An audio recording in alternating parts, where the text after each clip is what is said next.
Hello, friends, and welcome back to my little corner of the internet. It's been a while. Or if you're new here, welcome for the first time. I hope you stick around.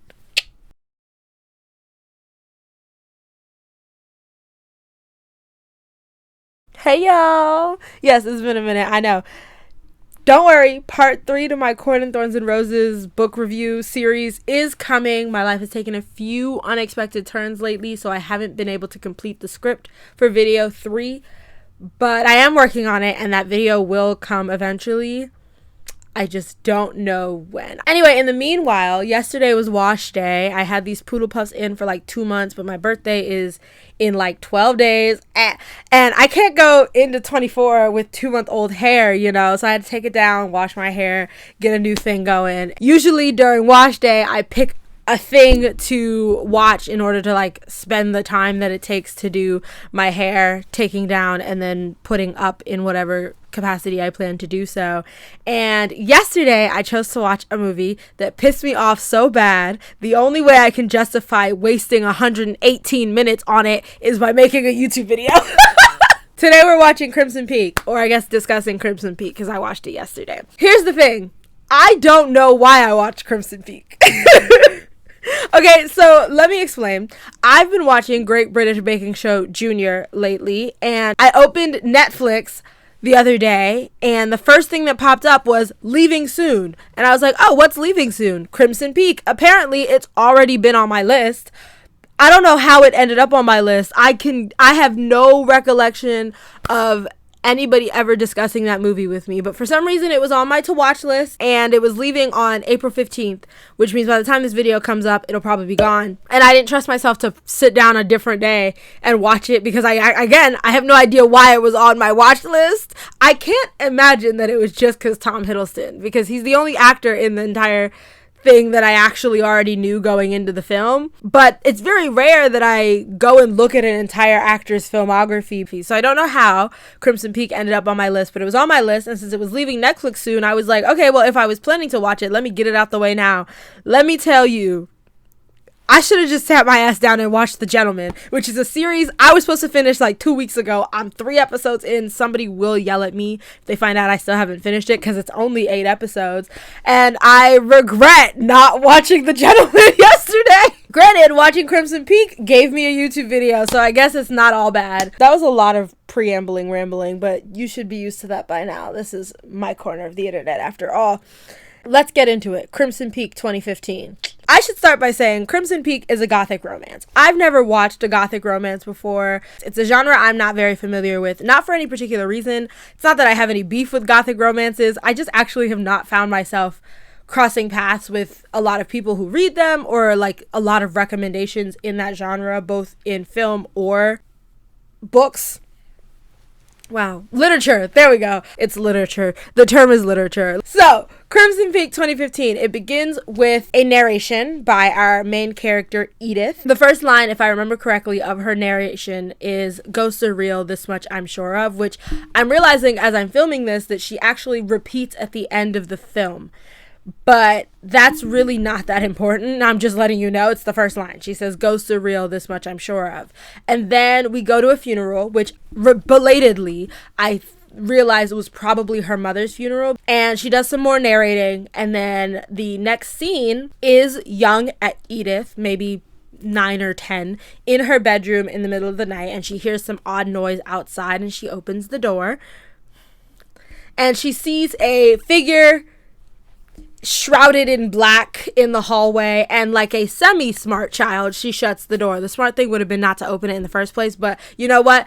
At least she closed the door when she saw the creepy creature in the hallway. She shut the door, she got back in bed, and she turned away from the door because the creature is a ghost, so it just went whoop through the door. It really didn't matter that she closed it. And she just kind of turned away and closed her eyes because I guess in her mind, if she pretends that she can't see it, it'll go away, which is, I suppose, fair in this situation where the creature is blocking the door. You really don't have an escape. Just pretend it's not there.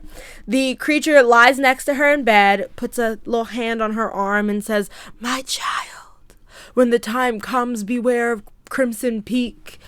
And then it disappears and she gets up and she screams. Continuing with the narration thing happening, Edith, in narration, says, "It would be many years before I heard a voice like that again or even understood what that warning was supposed to mean. And by the time I understood the warning, it was too late. And I'm not even gonna hold you. Again, I don't have much experience with gothic romance here, but those lines really did not sit well with me, so I went to Google. I'm not ashamed. I Googled it. I was like, does this die at the end of Crimson Peak? Because if she does, I was gonna be mad. And I realized in hindsight, there's no way for her to be doing a, like, narration if she dies at the end of this film. But I don't know. I can never trust anybody, okay? So I went and I Googled it. I had to check because I wasn't going to invest 2 hours in a movie if the main girl dies. That was going to be really annoying. So fast forward, present day, technically not. This movie is set in colonial America, 1887, I think, which I didn't realize it was set in America right away because, I mean, I've seen enough historical pieces of media that are set in England, but people don't have British accents. So I was just like, okay, cool. That's what I thought was happening. Doesn't matter. We see Edith, present day. She is on her way to meet a publisher. She is an author, surprise. And so she's on her way to meet a publisher. And in the building where the publisher's office is, we run into another character. His name is Alan. Boop. It's implied that they've known each other many years. I'm guessing they're childhood friends, been besties for a while, but he's been away in England, which I'm pretty sure they mentioned, but I did not make the correlation. And he's just returned, which she did not know. So she's like, oh, hey, what are you doing here? And he's like, I'm back. I'm opening a practice upstairs. He's a doctor. He's specifically an ophthalmologist, which is an eye doctor. But throughout the movie, they routinely refer to him as though he is just a general practitioner, which is so interesting because he himself identifies as an eye doctor, but everybody talks about him like he's a general practitioner, like he can just do it all, which I don't know, maybe he could, but it's very interesting that he is titled an eye doctor because he don't really act like he's just an eye doctor. Anywho, so moving on, they run into each other in the hall. They're discussing. She's like, oh my God, I missed you, blah, blah, blah. And then we run into his mother and I assume his sister. At least one of them is his sister, but I think he might have multiple, who makes a subtle dig, not so subtle dig at our main character, Edith, where she refers to her as Jane Austen, but not because Jane Austen is like a classically recognized author, but because Jane Austen died a spinster. Because it's still the 1800s. Of course, the most important thing about Jane Austen is that she couldn't lock down a husband. And Alan is quick to jump to Edith's defense, but she doesn't really need him to defend her. She says she would rather be a different author who died a widower. I mean, listen, if you feel empowered by that, boo, go off. Anyway, she then leaves for her meeting with the publisher. Her meeting with the publisher does not go well. It doesn't go horribly. He talks to her about the story. He asks a number of questions. It appears that her story is about ghosts, but not really. He makes a comment about it being a ghost story, and she says, well, the ghost is a metaphor. It represents something else. And he's like, a metaphor. And he's like, can I offer you some advice? And his advice is that she include a love story, which pisses her off greatly. After the meeting, she's talking to her father about it, and he gives her this fancy fountain pen. Because she's an author. He's like, I know that the most important thing is the correct tool for the job. I'm a builder. That's my area of expertise. Okay, Dad. And she tells him that the only reason that the publisher wants her to have a romance is because she's a woman, which maybe, I don't know nothing about the 1800s, but personally, I like books with romance. It doesn't have to be the focal point of the story, but personally, I am much more intrigued with stories that have romance in them. That's just me. Everybody to each their own. I know there are plenty of brilliant books that don't have romance. I have read a number of books that don't actually include romance in them. So, like, I'm no stranger to it, but I like a good romance. I'm sorry, I gotta go with the publisher on this one. You might be able to elevate it with a romance. Maybe that's just me.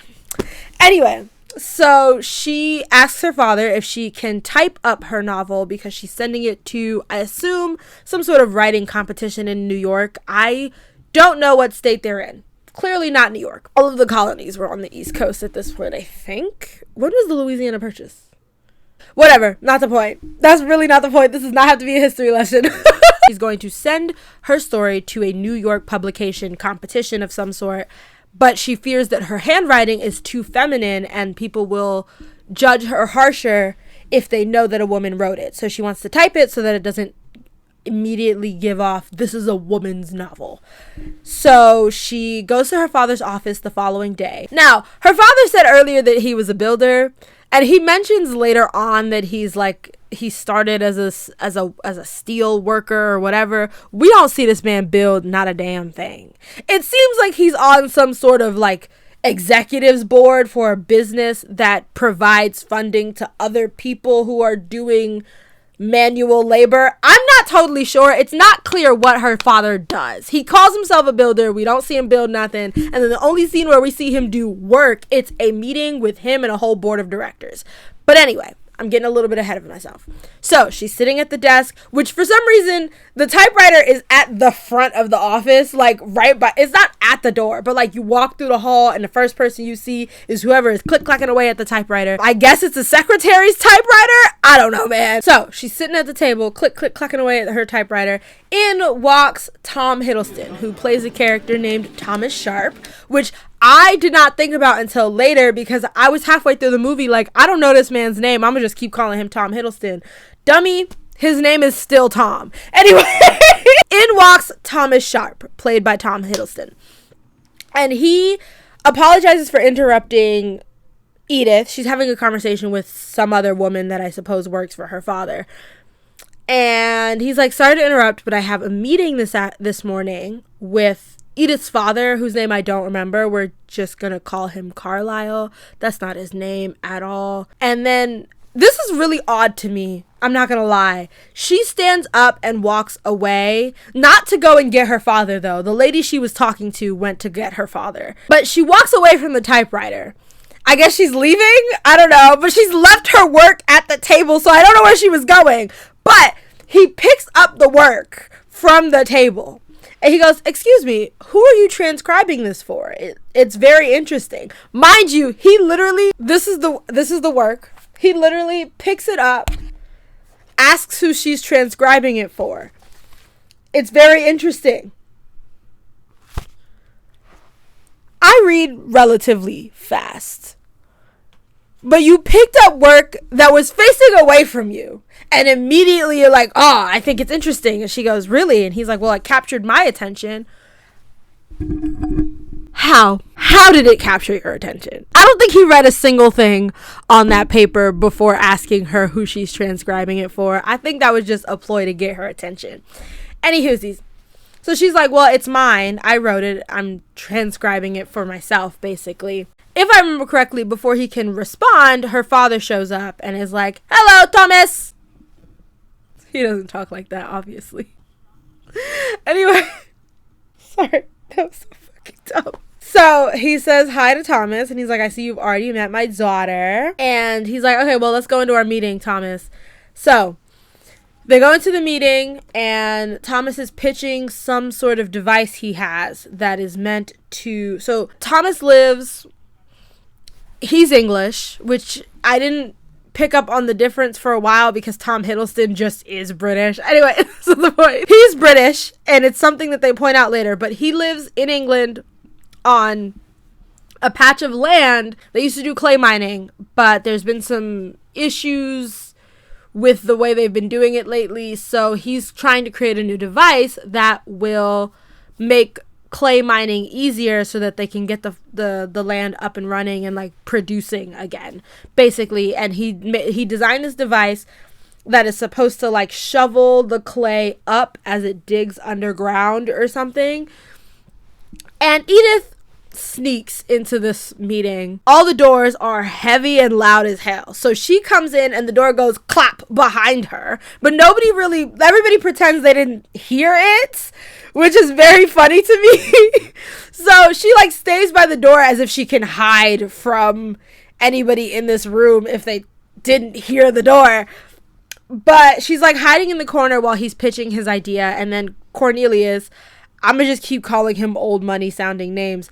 He gets up and he rips him a new one. He's like, do you have a working prototype of this device? And he's like, not a full-size one, no. Her dad is like, oh, so you've got a toy. Listen, son, let me tell you something, okay? I built my work from my bootstraps, alright? I came up from nothing. I was a steel worker. Okay, this is where he bring that up. I used to work with my hands. They're rough because I did my work. And when you shook my hand, you got hands like a baby. These are soft ass hands. These hands ain't done a single day of hard work in their life. I can tell from feeling them. I'm not in the business of funding bored rich boys that got too much damn time on their hands. Come back to me when you got some shit worth investing in, alright? Because me and all these people here, we come from good, honest work.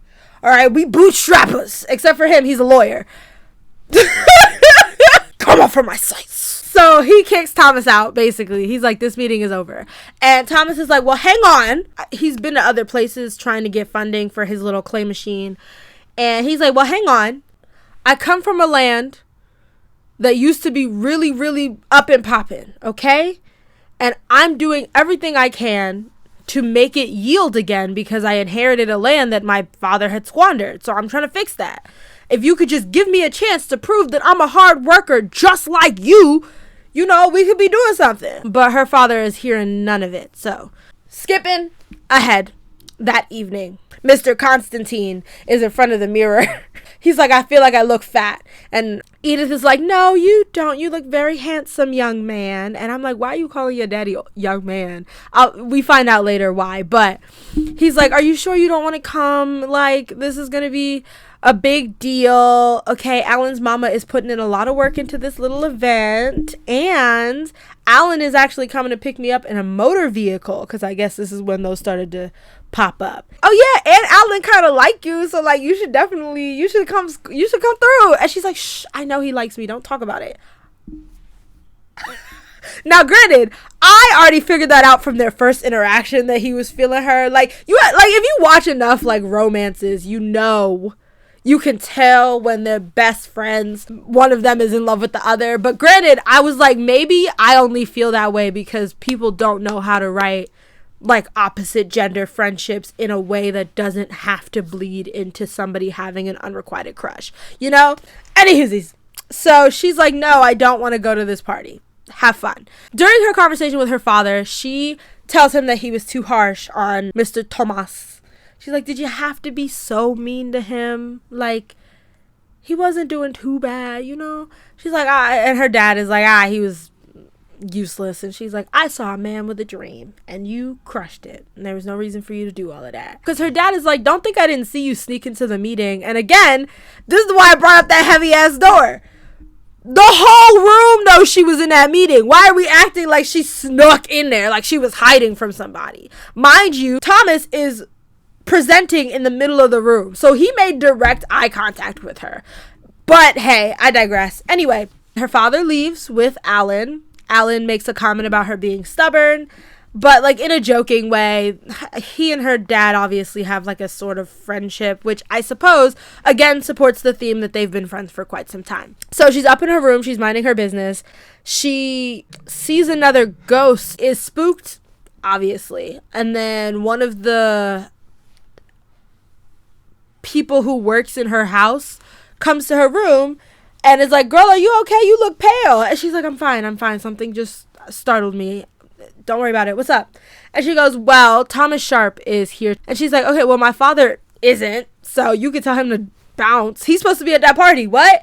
And she's like, yeah, no, he is dripping wet and insisted on coming in. And also he wants to talk to you, not your daddy. And Edith is like, okay, fine. So she makes her way downstairs, still rattled by the apparition she saw moments ago. And he's like, girl, are you okay? You look pale. And she goes, I don't think I'm feeling too well, Mr. Sharp. What are you doing here?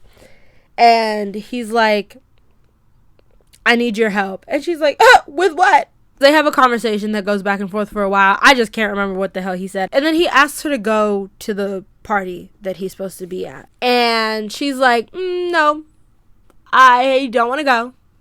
And he says some snappy retort about what's so fun about being home by yourself.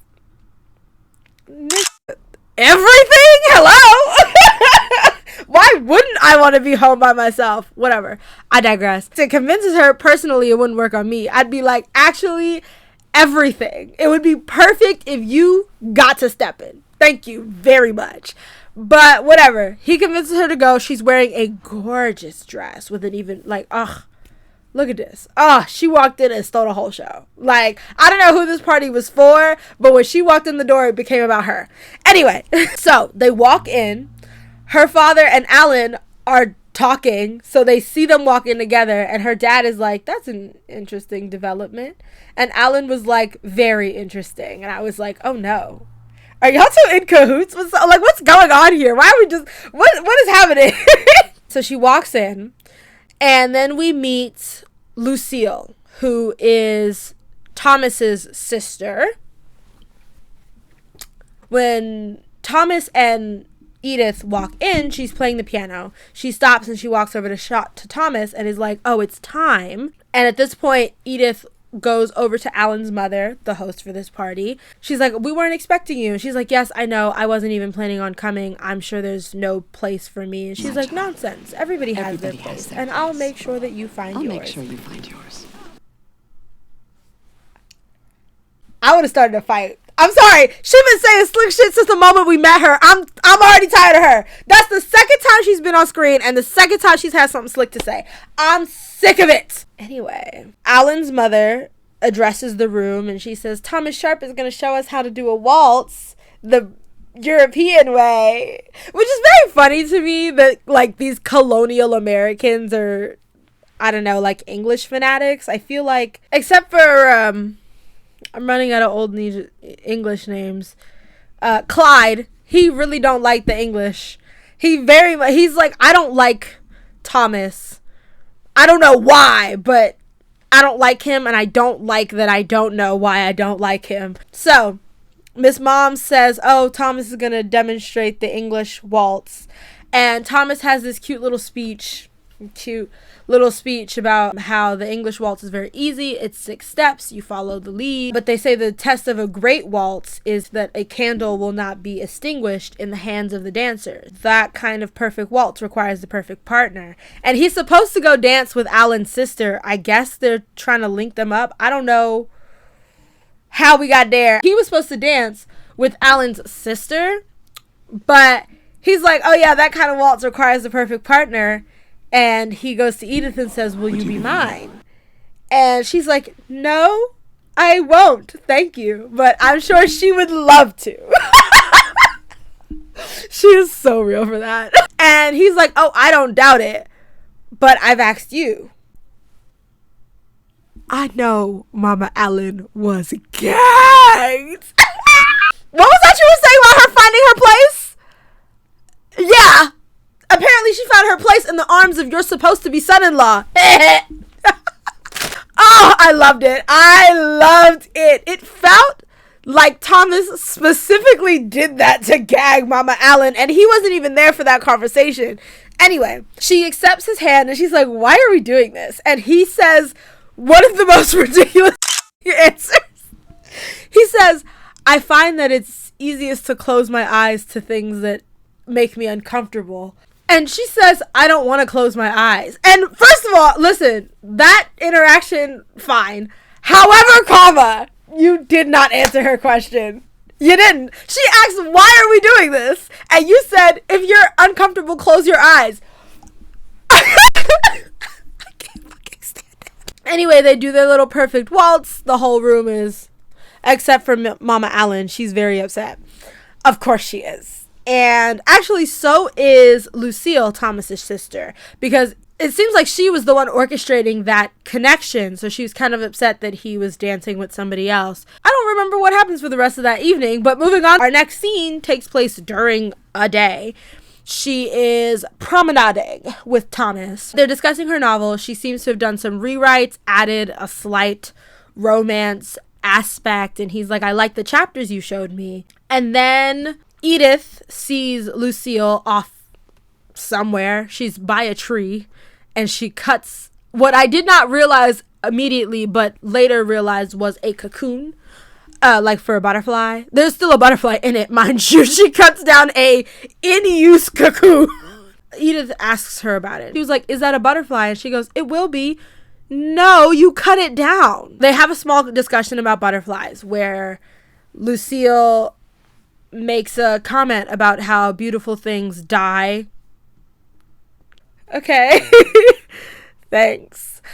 Lucille's like, oh, butterflies don't grow where we live. We only have black moths, which are very resilient creatures, but they're not beautiful. And if the moths that we saw in their house are the black moths in question, she's such a damn liar. Those are very pretty moths. Like, and that's the thing, moths can be beautiful. Let me show you some. Trigger warning if you don't like insects. Boom, boom, boom, boom. Those are moths. Those are beautiful moths. Even the moths in their house are really pretty. Lucille is like, oh, black moths are resilient, but they lack beauty. Beauty tends to be quite fragile, which is also not true. If I were Edith and she said that, I would be like, do you consider yourself fragile? Because it'd be remiss of me to pretend that Lucille isn't like a gorgeous little white woman. So I don't know, like, are we just supposed to pretend she's not pretty? Whatever. Any hoosies. They have their little conversation about them dying, and she's like, oh, well, what do the black moths eat? And she says, butterflies, I'm afraid.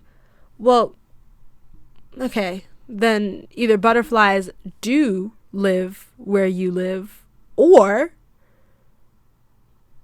the reason they're not there is because the black moths are eating them. Because, like, for them to be there, their food source must also be there, unless you're just feeding them artificial. Maybe that's why she took the cocoon butterfly, so that she could feed it to the black moths. We get some more interactions between Thomas and Edith. We also get a couple interactions between Edith and Alan. She goes to visit him in his doctor's office. Mind you, he's with a patient when she walks in, and that's crazy to me because he's like, oh, girl, come on in. He tells his patient she needs to take some eye drops and dismisses her, which I hope her appointment was over because that's crazy. Then we see her father, Clarence, in what looks like some sort of locker room. And he's got himself one of them little straight razors, which is literally just a knife on a stick. And I got straight razors too. I will not open it. This is obviously not a straight razor, but you get the gist, right? Like, those are just knives. Anyway, he's doing his little shave, and then we meet a man named Mr. Hawley, who I thought was Willem Dafoe. It's not Willem Dafoe, but you cannot tell me these aren't the same face. Don't lie to me. These are the same face, okay? They're not related either. I Googled it. Anyway, this guy who kind of looks like Willem Dafoe but isn't Willem Dafoe. They have a discussion. It's a very short conversation where Conrad is like, I don't trust Thomas and Lucille Sharp, so I need you to go do some digging, because I guess Mr. Hawley is a private detective. We move on. Some more interactions happen between Thomas and Edith. They're getting closer, it appears.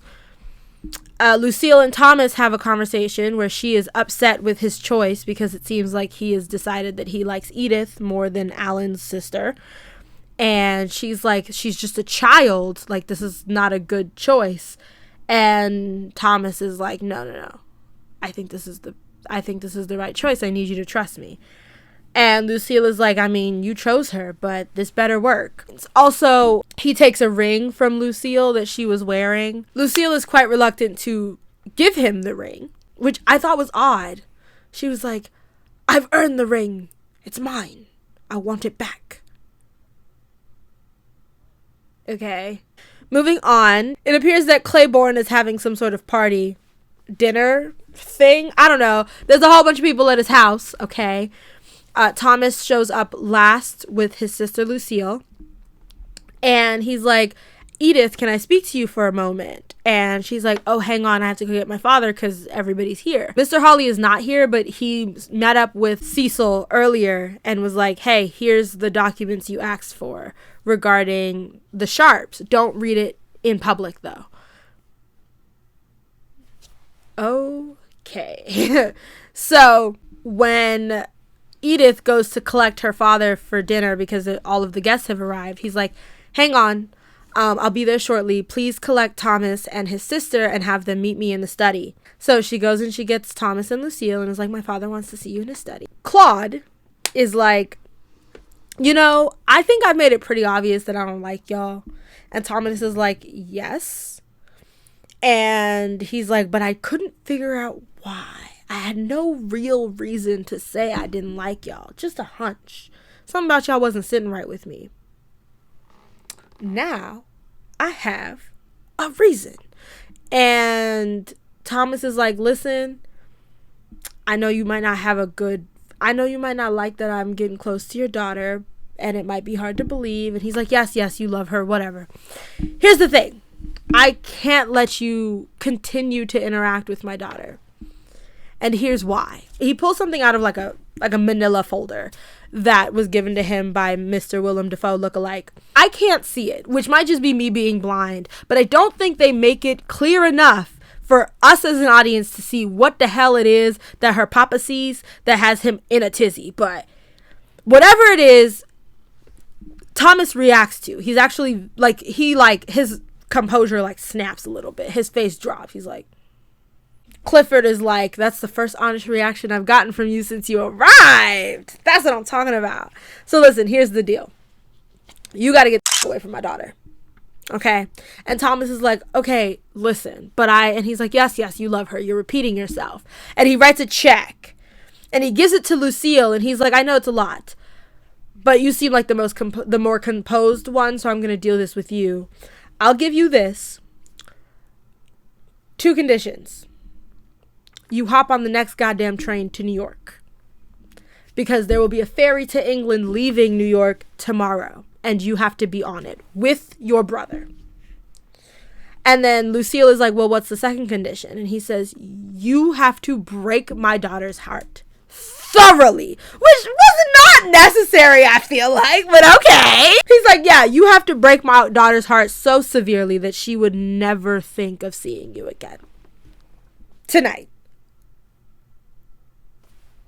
Go to hell. Anyway, mind you, this is a half hour through the movie. I was like, oh boy, I'm in for a ride. So they go into the dinner, and Chauncey is like, hello everybody, thank you for coming. We have a special announcement from Thomas Sharp. And so Thomas gets up and he's like, thank you everybody for welcoming me into your town, and I was really excited to come to America for a number of reasons. I have some affairs at home, unfortunately, that are taking me away. So I will be leaving for New York in the morning so that I can go back to England. I hope to see you all again soon. And Edith gets up and leaves the table.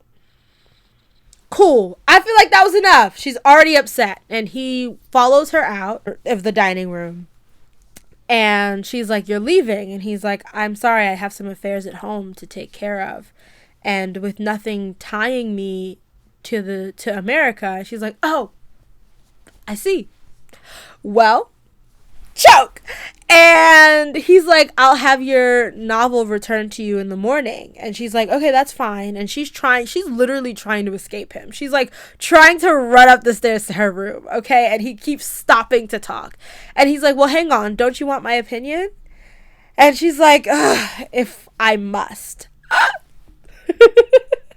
So he starts tearing into her. I made a TikTok about it because I had such a visceral reaction to the scene. He starts ripping into her. He's like, you talk of love and loss and you don't know anything about it. All you do is you feel the things that other authors have told you to feel. How dare you write of loss, of the pain that comes with love when you clearly know nothing about it. You're a child. He's going in. And here's the worst part about it. This is happening on the staircase right outside the dining room. So by the time he gets to the end of his little monologue roasting her writing, everybody has walked out to see what's happening.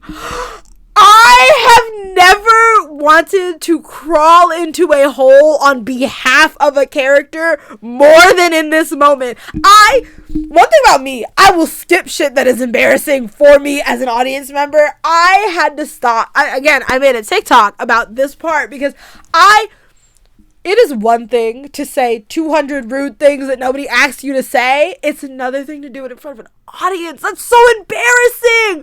You just told everybody here that I can't write. As somebody who is an author, I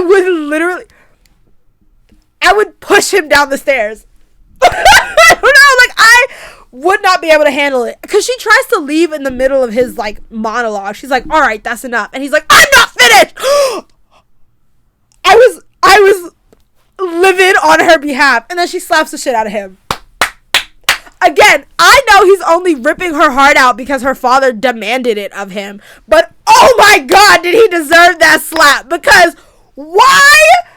You didn't have to go that far. You literally did not have to go that far. She was already hurting because you're leaving, and you said you have no reason to stay in the U.S. That was enough. That was enough. You took it too far. You took it too far. Anyway, Clayton looks very pleased with himself. Thomas makes eye contact with him like, damn, you happy? Look at what you just made me do. Which, again, I don't think you had to go that hard. Especially because now everybody just watched that happen. I'm still upset. Anyway, whatever.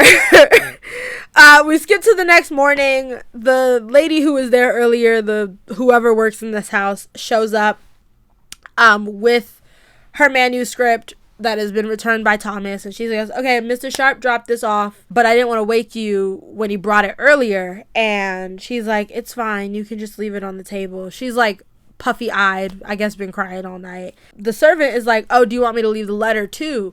And she's like, yeah, sure, you can leave the letter. She didn't know there was going to be a letter. And the letter is basically like, girl, I am so sorry. Your father bribed my sister, said that we had to leave, and I had to break your heart before going. And that's the only reason I said those things. But when I have proven myself worthy, basically, I will return for you if you wait for me. Yours forever, Thomas. It's a lot longer than that, but I'm paraphrasing. You don't really need to know every word that was in that damn letter. So she pops up out of bed like a spring chicken and rushes to the hotel where Thomas and Lucille are meant to be staying. She tells the front desk person that she's looking for them. He gives them their room numbers, which is very strange to me because they've checked out. So he's like, oh, room 108 and 109. But miss, and she's already taken off down the hallway. He's like, miss, wait. Why did you give her their room numbers if they've already left? Now she's just stomach hurting, boo-hooing, stumbling through the hallway of this hotel. And Thomas is like, Edith, because I guess he chose not to leave. Oh, I should mention, I forgot this happened. I honestly thought she was crying because of this, not because of Thomas, which, no offense, Thomas is, I guess, worth crying over. However, before she wakes up in the morning, we get a scene. So, he's at the little locker room again. I don't know where this locker room is that Clement keeps going to, but he's there again, using his little knife on a stick, okay? Somebody walks out of the shadows. And we only see them from the back, so we don't actually know who did it. I think you're supposed to assume that Thomas did it, but somebody dressed in all black wearing latex gloves shows up. And then the person grabs him by the back of his neck and bashes his head against the sink. When I Googled this movie because I was trying to figure out if she died, I saw somewhere in summary that this movie focuses more on suspense and thrill than it does on gore. And while this movie is by no means a slasher, I don't think it can be classified as a slasher. That was a damn lie. Because when I tell you this scene was crazy, okay? Because the assailant bashes his head on the sink until the sink breaks, basically, and there's a huge gash on his head, which we see in full HD. Like, we are looking at his gaping mouth slashed skull. I'm not gonna show it, obviously. Like, it's one thing for him to get his head bashed against the sink, fine. Did you have to show me the aftermath in like full HD? Anyway, I digress. Her papa died. Then we get to the scene of her like crying, and then she goes after Thomas, not knowing that her father is dead. So she and Thomas have their little reunion, and he's like, I love you, I couldn't leave without you, my heart calls your name. He doesn't say that. That's King George's line from Bridgerton. Yeah, listen, when I tell you Queen Charlotte's Bridgerton story is the only season worth watching, I mean that shit.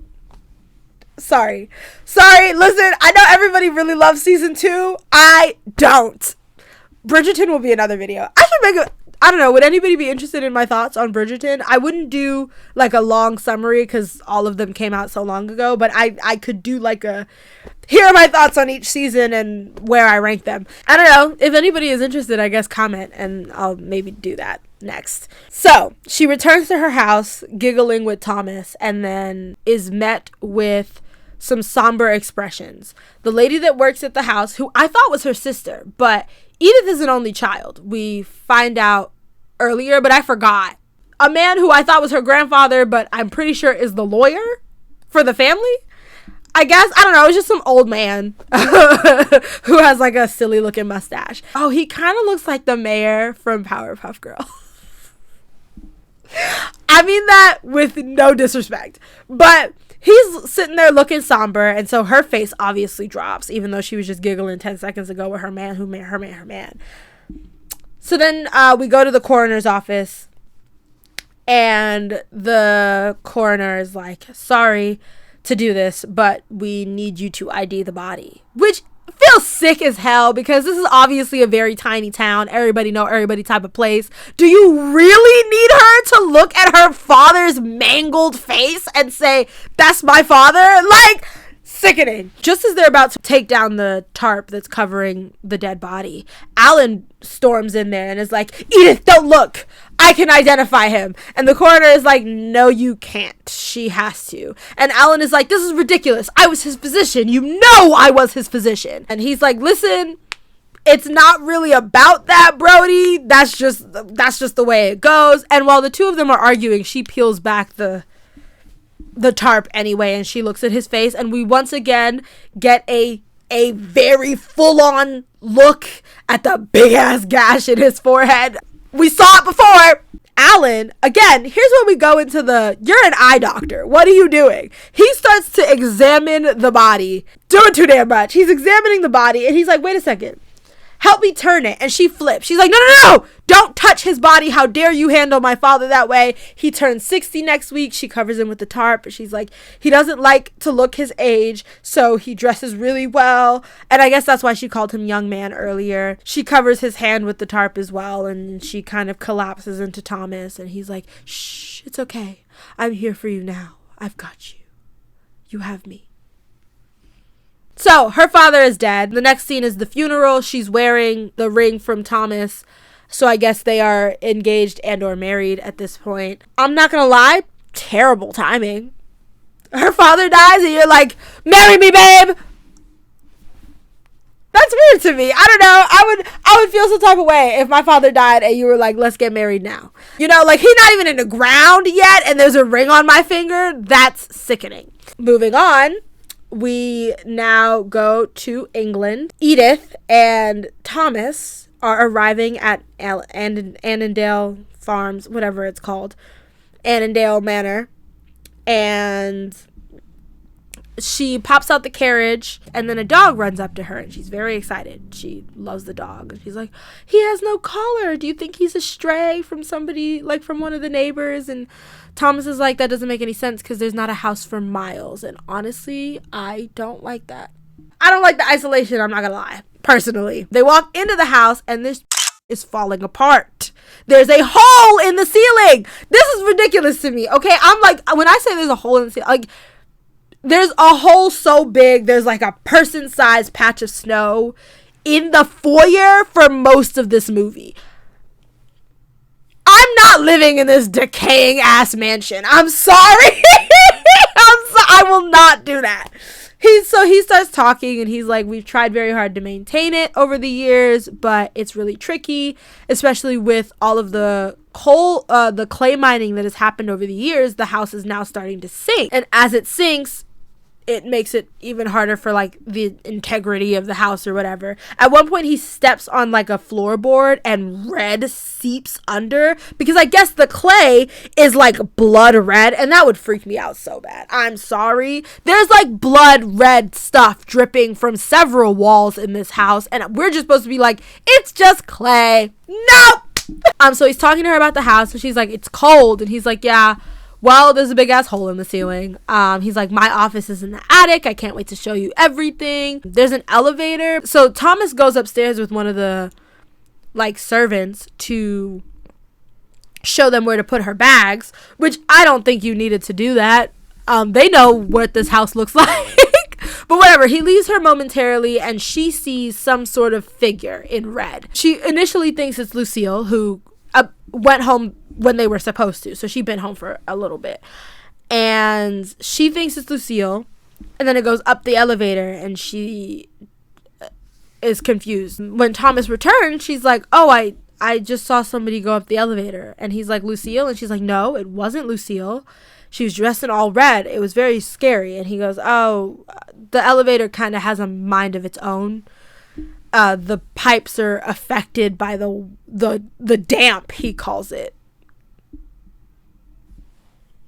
Which I guess is a nice way of saying the house is rotting. So the elevator sometimes moves on its own. Which has nothing to do with the lady in the red dress she saw, but I digress. In the kitchen, they see Lucille. And Lucille is like, what's wrong with you? Why you look so pale? And she's like, oh, something spooked me. And he's like, it's probably just a sound. And Lucille is like, well, girl, you have to calm your imagination, because all this house does is creak and crack and wail and moan. There's a lot of sounds. It's time for adjusting. She asks Lucille for a copy of the keys. And initially Lucille is like, you don't need one. And then she's like, parts of the house are unsafe. And so it'll take you a while to acclimate. Once you do, if you still feel like you want a copy of the keys, I will make you one. Lucille is obviously very protective of this property. Her vibes are off. Her vibes have been off.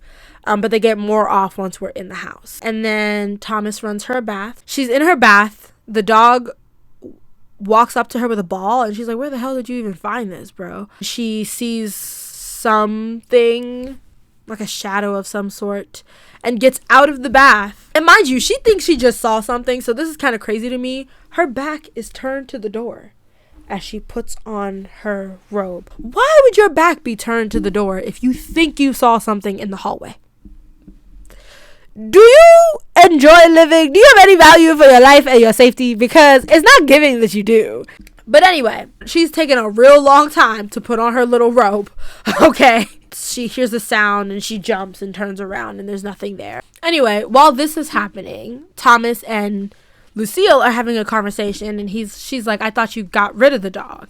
And Thomas is like, I left it out there the whole time we were gone. I assumed it would starve to death. Okay. Her first night goes off without a hitch, it seems. She wakes up the next morning and she can hear a piano, so she tracks it down. It's Lucille playing the piano in like a grand living room of some sort. Edith apologizes for interrupting. Mind you, she's still playing, so she's not really interrupted in any capacity, but I digress. There's a portrait hanging in this room of their mother. Edith asks her what she's playing, and she's like, it's a lullaby I used to sing to Thomas when we were little. And she's like, oh, I can imagine the two of you like running around. And she's like, we were only allowed in the attic, actually. We couldn't come to this room, but we could hear our mom play, and I made up a song. And then we look up at the portrait, and Lucille is talking about how their mother was a dreadful woman who was not kind to them. Oh my goodness. Let me not get ahead of myself, but something just clicked in my brain. Oh my goodness, that's so crazy. So, I don't know how much time is supposed to have passed. Thomas is still working on his little clay machinery thingy. And one night, Edith wakes up from, I assume, some sort of nightmare. And when she turns around, Thomas is not in bed. So she initially tries to go and track him down. She and the dog are like walking around the house, and they run into like an apparition. This is the first time she's seen it in full. We have seen it a number of times, but this is the first time she has gotten a full glimpse of it. And it's like, It's like I got a chunk of its skull missing, okay, and it's blood red. That blood red thing has nothing to do with how she died, the ghost died. So this apparition is like following her around the house, kind of, and she's following the dog and trying to track down Thomas. This is one thing that pissed me off. So she thought she heard the dog behind a door, and she goes, "How did you get in there, doggy?" And she goes to open it, but then the dog barks a few feet away from her, so the dog is not in the room, right? And she's starting to open the door already anyway, but then she sees the dog, and then the door slams shut. Cool. I'm gonna walk my ass back to my bedroom. I hate a Dora the Explorer ass bitch. Honestly, like, you have no survival instincts, because this door that just slammed shut, she now forces open. And granted, it's just a closet that has like a those little Gamophone tubes, those recordings that used to be on those little cylinders. I know them from House of Anubis. That's how people recorded things once upon a time. It's just a box of cylinders. And she's like, "Oh, that's so interesting." I personally wouldn't have taken the risk. I don't know what's beyond the door. It just closed itself. Whatever is in there doesn't want me to also be there. I'm gonna mind my business. I like to live. I don't know. Maybe that's just me. I would make a terrible main character in a lot of situations because I'm just not nosy enough. I can't do it. She sees that it's a closet. She closes the door. She's like, okay, it's just some clay recordings. I don't have a device for this. Anyway, so she turns to walk back down the hall, and now she sees the apparition in full. It's like hobbling. This ghost is in terrible shape, which I assume has to do with the way that the ghost lived. So this ghost is hobbling towards her, and it's like, "Edith, you have to leave. His blood will be on your hands." That is a line that didn't make sense to me until 5 minutes ago. Remember when I was like, "Oh my God, this is the line I was thinking about when I had that realization." I'm going to circle back to it, though, so that y'all can realize it the way I did. Not 24 hours later, but for the same reason. Anyway, she freaks out and starts running. Fair. She screams. Thomas finally appears out of who knows where. So does Lucille. And she's like, there was a woman in the hallway, and there was such hatred in her eyes. She's freaking out. And Thomas is trying to convince her that she had a bad dream. Lucille gives her tea, and Edith is like, "I have to leave. I can't stay in this house. That woman does not want me here, and I don't want, I'll go crazy if I stay here with that woman who clearly wants me gone." And Lucille is like, "Don't be ridiculous. This is your home now. You have nowhere else to go." See, the first line, "Don't be ridiculous. This is your home now." Fine. You have nowhere else to go? Red flags! Alarm bells should have been ringing. But whatever. Thomas plans to go pick up some parts for his magic machine that is still not working properly from the depot, which is in town. He's like, "I'm going to take her. I think the fresh air will be good for her. She'll relax a little bit, maybe." And so they go into town. They're at the post office. Edith receives some mail. 2 letters that are from a lawyer for her family. And then one from Milan. And she's like, "I don't know anybody in Milan." And the mailman and the post office guy is like, "Well, you got a letter from Milan. So looks like you do." Okay. Thomas is like, "Okay, well, we have to get going or we're not going to beat the storm. And we won't be able to leave till morning." And one of the post office workers is like, "We have a spare room. I mean, it's not much, but if you guys need to crash here for the night, we have a room you guys can stay in," basically. Edith is like, "Well, why don't we spend the night here instead?" So they spend the night at this post office. Thomas is still reading parts of her novel in progress. Thomas asks her a question. He's like, "I really like your main guy. Does he make it to the end of the book?" And she said, "That's up to him." And Thomas is like, "What does that mean?"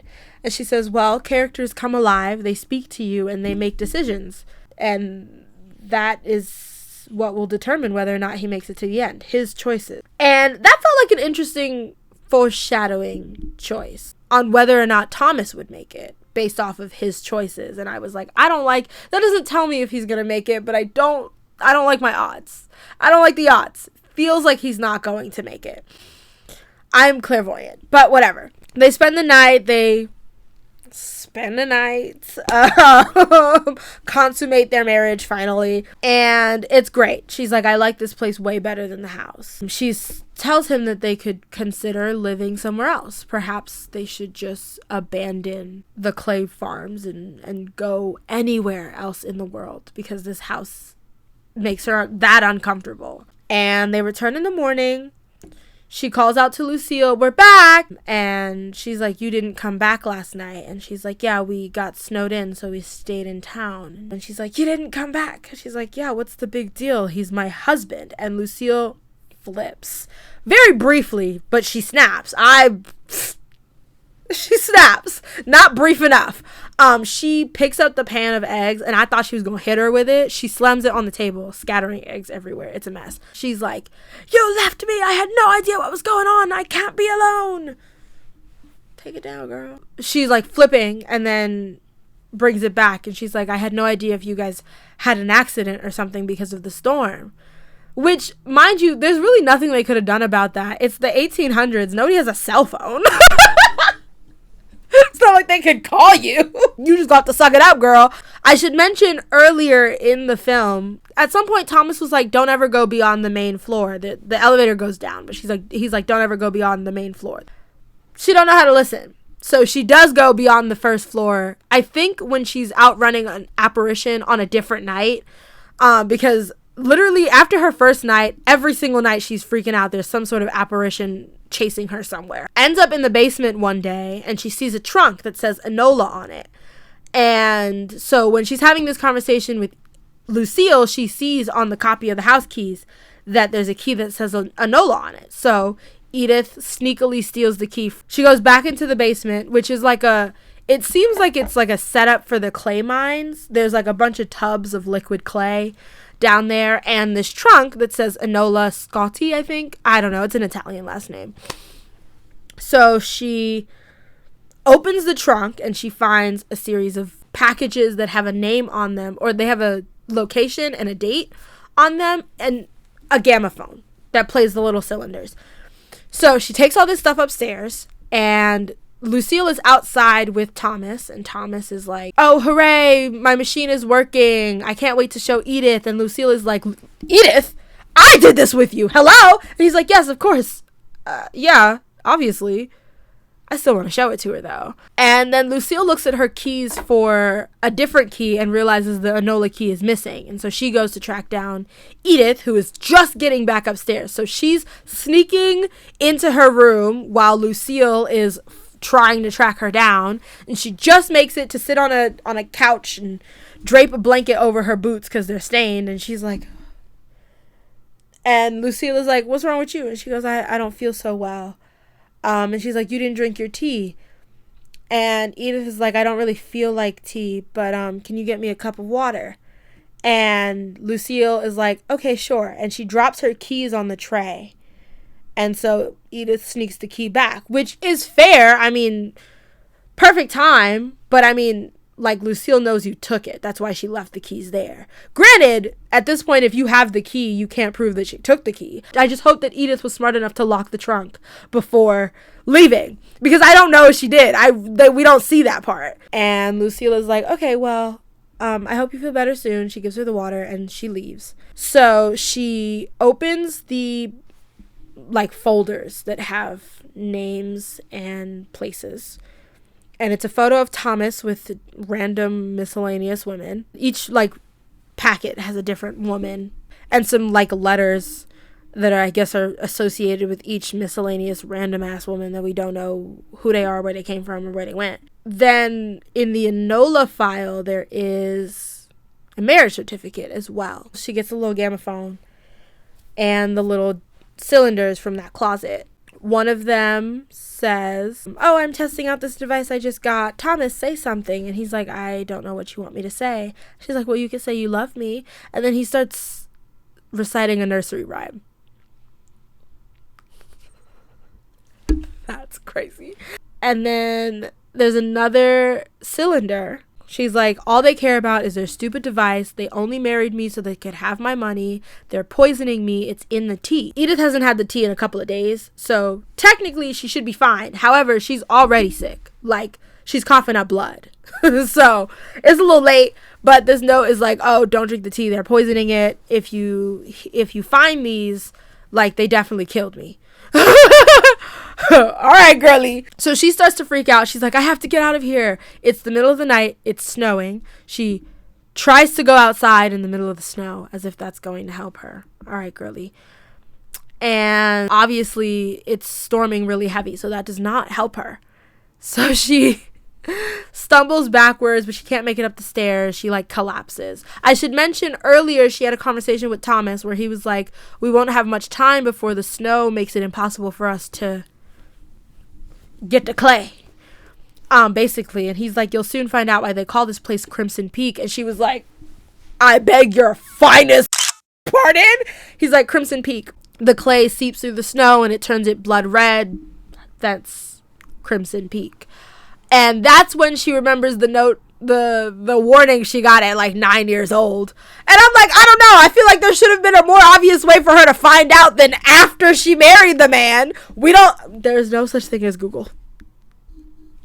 I don't know. Shouldn't somebody know what Annandale Farms is so that somebody could tell her, oh yeah, that's Crimson Peak? I mean, granted, they live in America and this was in England. But, you know, now she's paranoid as well because of that conversation a few days before. She passes out on the stairs. The next scene, she's awake, in bed, not feeling her hottest. And Lucille comes in with tea and she's like, no, I don't want the tea. Now she knows for sure it's poisoned. Mind you, this is one thing that pissed me off. She left the gamophone and the cylinders just out on the table in the library where she had been listening to them. Lucille, be in that library! You don't want to put them away? I'm sorry. I know she was planning to escape, but also it was snowing, and you know it's snowing because there's a hole in the roof. So you knew you weren't going to be able to escape. Let's be for real. Why did you leave them cylinders and the gamophone out and about, just on the table for anybody to see? It never comes up, which pisses me off, but I digress. Whatever. She doesn't take the tea. Lucille is like, okay, well, you have to eat something so that you can get your strength back. So she feeds her some porridge. I personally would not take anything that Lucille makes after I found out she'd been poisoning my tea. So I would have been like, I'm not hungry. Thank you. Thomas interrupts this, like, feeding session / weird conversation because Lucille is like, oh, my father broke my mother's leg once and she never really healed, but I took care of her the whole time. I made her better and I'm gonna do the same for you. Nope. No, you won't. No, you won't. Please go away. Thomas interrupts this weird conversation they're having and is like, can I have a moment alone with my wife? And Lucille begrudgingly leaves them alone. Thomas has brought her a wheelchair and he's like, don't drink the tea literally ever. Then we see Lucille and Thomas talking because Thomas is like, that's enough. Do we have to kill her?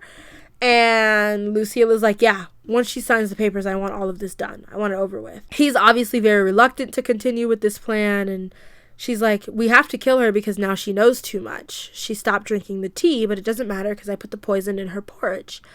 And Thomas is like, this has to stop. And she's like, they'll separate us. They'll institutionalize me and they'll hang you if you leave me. That can't happen. And he's like, I know, I can't leave you.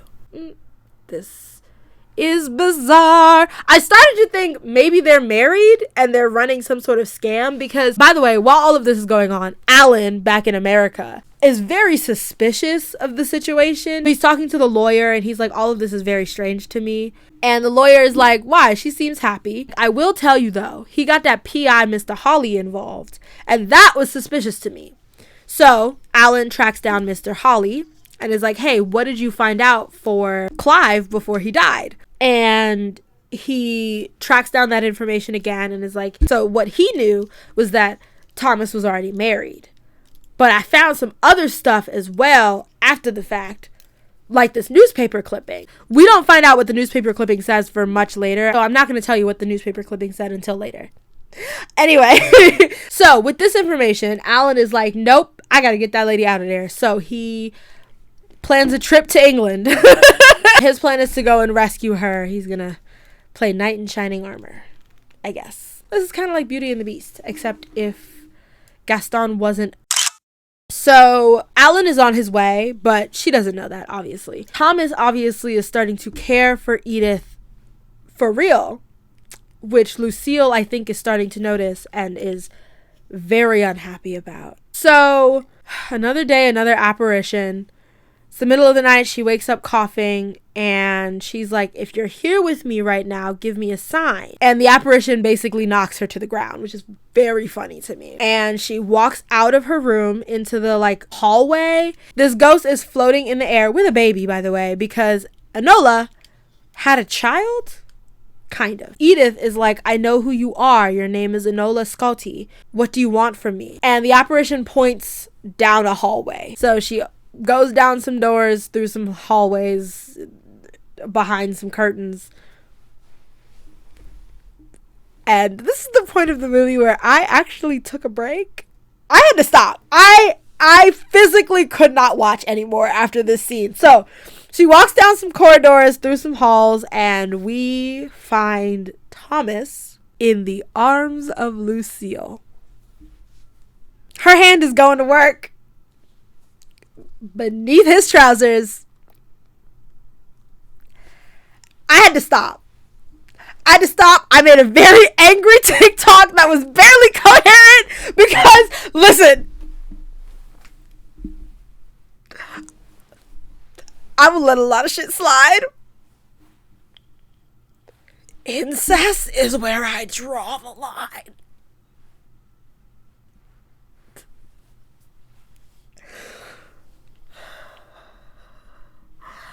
I was livid. Y'all, when I tell you I was so viscerally angry, because at this point, I was like an hour and 40 minutes into this movie.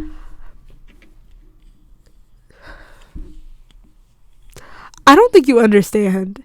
If I had gone into this movie knowing that he was going to be his sister, I wouldn't have started this movie. When I tell y'all I was mad, I was so mad. I stopped the movie. I was like, no. I can't do this. I stopped the movie. I went upstairs. I washed my hair. And I was like, I'm not going to finish that. That was such a waste of an hour and 40 minutes. I can't go on. I cannot continue to watch this movie. I can't. This is so ridiculous. But then I was in the shower and I was like, you know what? I guess I could make a YouTube video about it if I have to suffer. But if I'm going to make a YouTube video, then I have to watch the last 20 minutes. I have to finish it. I was so mad. I went into this movie blind, y'all. Blind. Maybe that was my mistake. I don't know. I'm not over it. Anyway, obviously, Edith does not take well to this information, which, fair, neither would I. Lucille is like, all right, she knows everything. Time to throw her off a cliff. Not literally, but she does throw her over the banister. And she lands in the pile of snow that's in the middle of their foyer. Thomas does try to stop her. He's like, Lucille, no, don't do it. She also snatched the ring off of Edith's finger at this point. But I think the main reason Thomas tried to stop her is because at this point, Alan's at the door. Now, Thomas doesn't know it's Alan, but he's like, somebody's at the door, don't do it. Too late, she shoves her. This movie uses a lot of like going to sleep or like passing out and things of that nature. She wakes up sometime later and Alan is like, okay, don't try to move or talk just yet. I had to sedate you in order to set your leg. Where he got a sedative at this house, who knows? I would have a little bit of questions if they just had sedatives lying around. Maybe he brought some. And Lucille is already making up her lie. Oh, thank goodness you came. We had no idea. Because he's like, I would have told y'all I was coming, but I thought she'd appreciate the surprise. And Lucille is like, it's a good thing, too, because we had no idea what we were going to do. She fell down the stairs. However, Alan, for some reason incredibly observant, notices Lucille is wearing the ring, which, stupid. Anyway, sorry, I don't support them. I hate them in every way, but I also hate when people make dumb mistakes. I hate when villains make dumb mistakes, and that, to me, is a dumb mistake. This man thinks they're married, and you are wearing her wedding ring. Why? Does that... I'm livid. I'm livid on that Because, again, she wasn't wearing it when Alan came to the door. She put the ring back on. Whatever. Anyway, Alan is suspicious. He's like, I need a moment alone with my patient. And they step out, and Thomas is yelling at her, and Lucille is like, well, now we gotta kill his ass, too. The only question is, are you gonna do it this time, or do I have to do it again? Interesting that you would say again. If you are paying close enough attention, that might have been an indicator that it was not, in fact, Thomas that killed her father. But that's not what I got. I assumed that it had to do with his previous wives. Or the woman with the cleaver in her head. We don't actually know who that is. During one of her times snooping in the basement, she went through one of the, like, tubs of clay. And she, like, stuck a stick through it. And she did not stay there long enough, but a body floated to the surface. We saw that after the fact. All of the apparitions are like stained red, and I think it's because they're hiding bodies in the clay. Anyway, when Lucille and Thomas are arguing in the kitchen, Alan is like, okay, weird shit is going on here. We have to leave. I'm going to get you out of here. So he starts carrying her down the hall, and he's like, yeah, so we have to get her to a doctor because she's clearly not doing well. I think something more serious is wrong with her, and I can't fix it without like a full medical equipment. So we have to get her to a hospital. And Lucille is like, oh yeah, that totally makes sense. I understand. And then stabs him under his armpit. And he obviously drops Edith, and Lucille is like, okay, it's time for you to get your hands dirty, Thomas. And so she shoves him with the knife in hand towards Alan, and Lucille picks up Edith, how nice of her, to pick her up off the floor. So Thomas walks up to Alan, and he's like, if I don't do it, she will, but you're a doctor, so show me where to stab you.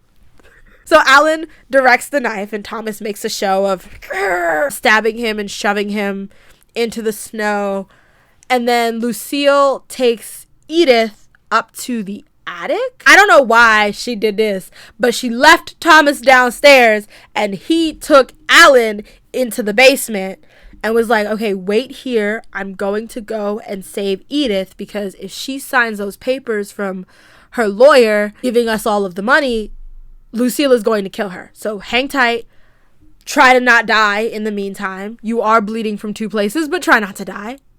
He didn't say that second part, but that's what, like, no, he's bleeding! To me, it takes Thomas entirely too long to get up them damn steps or up that elevator. Lucille is burning Edith's book for some reason. She's like, you thought you were a writer. And she's like, all of those women that Thomas has married before, they had nothing, had no one, broken dreams. They were mercy killings. And Edith is like, she mentions the baby, because I said the last wife had a baby. Lucille is like, none of those women ever f***ed Thomas. The baby was mine. We honestly should have killed it at birth, but I wanted to keep it. The problem is the baby came out wrong, because it's an inbred baby. Of course it came out wrong, dumbass. Oh my god. So yeah, she then, like a supervillain, talks of their mother. Oh, we saw the newspaper clipping earlier. Alan was trying to save Edith. He was like, big reveal. Look at this newspaper clipping. They killed their mother. And Edith is like, Thomas, you killed your mom. And he's like, no. And Alan is like, actually, I don't think he did it. He was like 10 or something, so he was too small. And this is where we find out that Lucille killed their mama because she found out that they was and she separated them because duh. She found out about their relationship. It was like, oh, absolutely not. And she sent him to boarding school. And Lucille was like, you've destroyed my life, I guess. Lucille is giving her little speech. She's like, the only love Thomas and I have ever known is from each other until you came along. But this kind of love, it damages you. It tears you apart. It turns us all into monsters. Girl. Okay. And then she yells at Edith to sign the document, handing over her money, and Edith starts to sign, which to me does not make any sense, because Lucille is threatening to kill her. Okay. But if you kill me before I sign, you don't get the money. Then you just have another body for what? You know? So I just wouldn't sign. I'm sorry. I'm really stubborn. To me, it makes less sense to sign, because she obviously killed all them other ladies already. What makes you think that signing this document is what's going to save your life? You think the rest of them didn't sign and that's why she killed them? That's not Whatever. So she stabs her with the pen and runs. And when she gets to the elevator, Thomas is coming up it. So this is why I said it took him too damn long to get there. And he's like, Alan is still alive. He's in the basement. And she's like, you lied to me. He's like, yes, I did. You're a murderer. And she's like, technically, yes, I did murder my wives. Thomas is like, I have no reason to ask for your trust. Alan is still alive. He's in the basement. You can go now if you would like, or please, I'm begging you to trust me one last time. I'm going to end this once and for all. Okay. Her stupid ass waits for him. Personally, I would have left. But whatever, she's waiting at the elevator. And he burns the documents that she half signed. She never finished putting her signature on them, but he burns them anyway. And Lucille is like, you burned them. And he's like, yes, I did. This has to stop. Like, we can't be doing this shit no more. We can leave. Forget the house. Forget the farms. Forget all of it. We can all go and start over somewhere else. We can be anyone we want. And she hears him say all. And she's like, what the fuck you mean all? Now she starts to lose it. I mean, she's been psycho, but she like really starts to lose it at the prospect that he intends to keep Edith around. And she's like, you promised me you'd never fall in love with anybody else. Do you love her more than me? You swore. And he's like, yes, I know what I promised you, but it happened. I'm in love with her. And then she stabs him. She stabs him twice in the chest and then once in his cheekbone. And he like stumbles back, and then we watch him drag the knife out of his skin. And here we go again with the unnecessary, and they took him entirely too long to pull that knife out, by the way. He's like, for like at least 90 seconds. That took too long. And then he pulls it out and his eye starts to pool with blood, and he cries a tear of blood, and she's, no. And now I'm mad. Now I'm upset. I mean, I was already upset, remember? I was so angry when she killed him. I was like, this is so annoying to me. Because at the very least, I was kind of sympathetic to Thomas. I mean, granted, he probably deserved to die, all things considered, but he was clearly being manipulated by his older sister, so I was a little more empathetic to him than the girl who killed her mom at 14, okay? I felt bad for him because I could see that he was struggling with the morality of the situation, the things his sister has been doing. But she's also the only person he's ever had. Their parents were not in their lives. Their father was always traveling. Their mother was obviously not kind to them. They only had each other. That creates a very unhealthy relationship. He almost has Stockholm syndrome, in my opinion. So I was very sad that he died because it was clear that Edith loved him and also clear that he loved Edith. So I was really sad that he died, and I almost quit here too. If Thomas and Edith don't get to try again and have their, because again, she's waiting for him by the elevator, like she was ready to give him another shot, and he dies.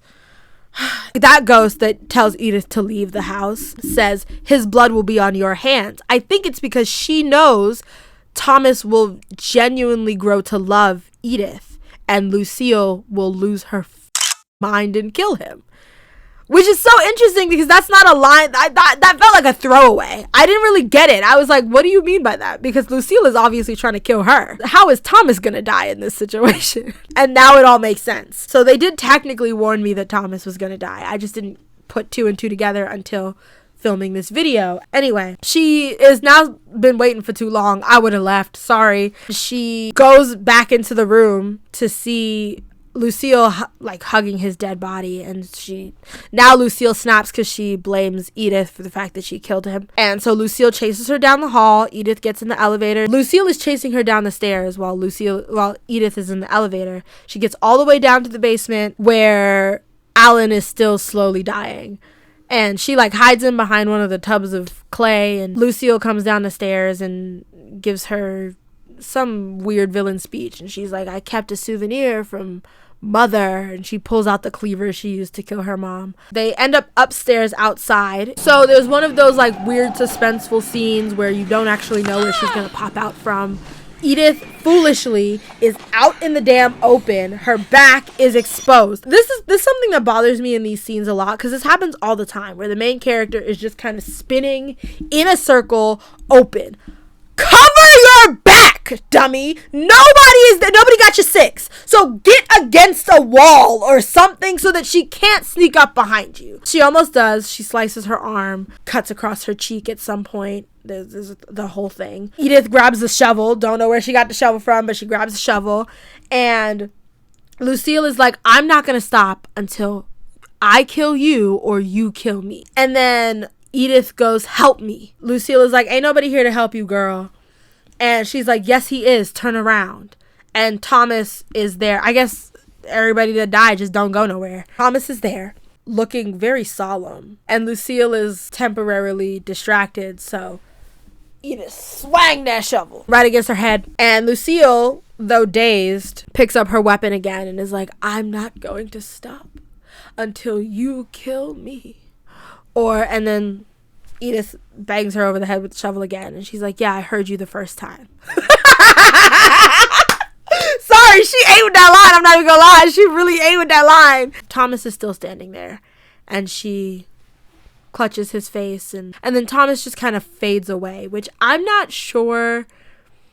Because of the way that they do ghosts in this, I'm not sure if that means he has been allowed to move on. My assumption is that all of the ghosts Lucille killed are now allowed to leave because their murderer has been dealt with, even though they didn't kill her, but somebody did. She's been taken care of. So I assume Thomas and all of the wives and even the mom have now been allowed to rest. And then we end the movie with a monologue. It's the same one from the beginning. Ghosts are real, of this I'm sure. But she says, some ghosts are tied to a place, a patch of land, a crime, perhaps, a violent action. But there are some ghosts that are tied to earth through emotion, sadness, sorrow, loss.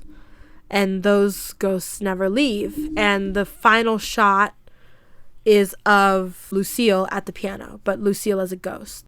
This has been Crimson Peak in a nutshell. This movie had me very, very, very upset. I'm not gonna lie to you. I regret watching it, but it has given me content, so I'm trying to look at the bright side. I'm very dissatisfied with the ending of this movie, I'm not gonna lie. I don't know if it's just, maybe it's because I'm unfamiliar with gothic romances. Do they usually end with the love interest dying? That doesn't feel like a romance, it's a tragedy. In Shakespearean terms anyway. I don't like romances that end with the couple not together. It's the same reason I have beef with La La Land. I watched La La Land the last time I had to do my hair, and I was very upset with the ending because they don't end up together. I would have preferred if this was if you just called this a horror movie, I would have been fine. But you called it a romance, and Thomas fucking dies. And I don't think we can assume I guess we can assume she ends up with Alan, but they don't establish that relationship enough for me to care. I'm upset. Again, I think I'm just I'm sympathetic to Thomas in maybe a way he doesn't deserve, because he was to a degree complicit in his sister's actions. But again, it's sort of Stockholm syndrome-y. It's an abusive relationship in which he is not the abuser. So I am inclined to give him more grace with that situation. So the ending of that movie was very dissatisfying. Maybe that is the only way that this story could have ended, but it's just very unsatisfying all in all. I'm very displeased. I don't like the incest plot. I feel like we could have made their relationship unhealthy without also making it about them. Like, there was no reason for it to go that far. It could have just been he feels he owes his older sister because she took care of them in their youth and they didn't have their parents around. Anyway, this has been Crimson Peak in a nutshell. I did not like this movie. I wish I hadn't watched this movie. Granted, it's unfortunate because the storyline just pisses me off, but it's a really well acted film. It's beautifully shot. It is overall a good movie. Like, from a it's a good technical feat, all in all. But I hate the story. I hate the story, but it was a good movie, you know? I'm mad that I watched it from an emotional standpoint, but from a visual standpoint, it was pretty good. Although, granted, I don't like the gore. But it's okay. If you decide to watch it, at least you are fully prepared. I just want to complain about this movie for eternity, but this video is probably already going to be pretty long. So thank you so much for watching. Be sure to like, share, and subscribe. Like, comment, share, subscribe. You know all the dealios that you do on a YouTube video. By the time you're seeing this, my birthday will probably have already passed. So I'm 24 now. Yay. I'll see you guys next time. Bye. Wait a minute. Wait a minute. Hi. At the end of every one of my videos, I include a question for you to answer down below in the comments section. It's Girl Scout cookie season, so my favorite are Savannah Smiles, which they don't do anymore, so Lemon Ups are pretty good. I really like these Adventurefuls. I think I might put that way better than having to bake a tray of brownies because nobody else in my house eats them like that. So yeah, what's your favorite Girl Scout cookie? Go ahead and comment down below if you feel so inclined. Other than that, yeah, I guess this is the real end of the video now. I forgot how this it's been so long since I sat down in front of the camera. I forgot how I end my videos. Anyway, this is the real ending of the video. Thank you so much for watching. Like, comment, share, subscribe. Make suggestions in the comments for other terrible or great things that you want me to watch, review, blah blah blah. You know the drill. Other books maybe, because I've started doing books now, or K-dramas. I'm trying to get back into that because I am so out of practice with my Korean. I feel like I don't understand a lick of the language anymore, so I need to go back to watching K-dramas. Anyway, that's all for now. Ciao. Love you guys. Bye.